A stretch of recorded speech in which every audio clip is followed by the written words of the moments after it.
Ever feel like you're missing something in conversations? Like there's a whole other layer of communication happening that you just can't see? Well, you're not wrong. Most of what people communicate isn't in their words, but in their body language, their tone, and even the tiny movements of their face. Today, we're diving into some powerful psychological tricks to help you read anyone instantly. This isn't about mind reading, it's about becoming a better observer.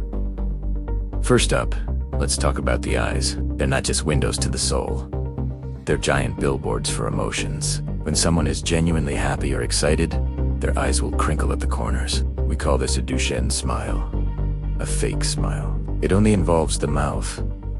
The eyes remain cold and lifeless. Also, pay attention to pupil dilation. When we see something we like or are interested in, our pupils get bigger. If you're talking about a new project and their pupils widen, you've got their attention. If they shrink, they might be bored or disinterested.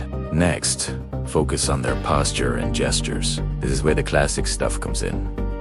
Crossed arms. It's often a sign of being closed off, defensive, or insecure. But context is key. They might just be cold.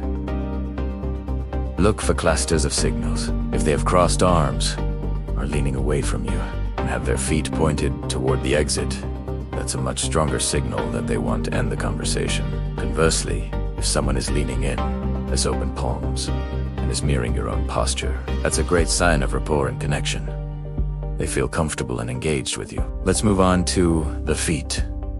This is a subtle one that most people miss. The feet often point where the mind wants to go. If you're talking to someone and their feet are pointed directly at you, they're fully engaged. If their feet are angled away, especially towards a door, their mind is already on its way out. They might be late, distracted, or just not interested in continuing the chat. This is incredibly useful in social situations to know when it's time to wrap things up. Now, listen not just to what they say, but how they say it. The tone of voice is a huge giveaway. A sudden increase in pitch can signal excitement or anxiety. A drop in volume might mean they're sharing something confidential or are feeling insecure. Pay attention to verbal tells. When people are being less than truthful, they might use more formal language than usual. Or they might distance themselves from the statement by using phrases like "you know" or "to be honest." They might also touch their face, nose, or mouth more often. These aren't definitive proof of lying, but they are indicators of discomfort. Finally, let's talk about the baseline. This is the most important trick of all. Everyone has their own unique set of quirks and habits. Some people naturally talk fast, some people always fidget. The key is to observe how someone acts when they're in a normal, relaxed state.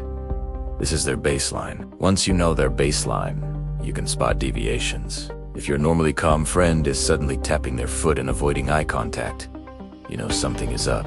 Without knowing their baseline, you might just think they're a fidgety person. So, to recap, watch the eyes for genuine emotion. Observe posture for openness. Check the feet for direction. Listen to the tone for hidden feelings. And always establish a baseline first. Mastering these skills won't happen overnight. It takes practice and patience.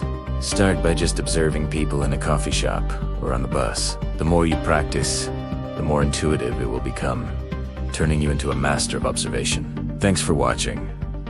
If you found these tips helpful, see you in the next one.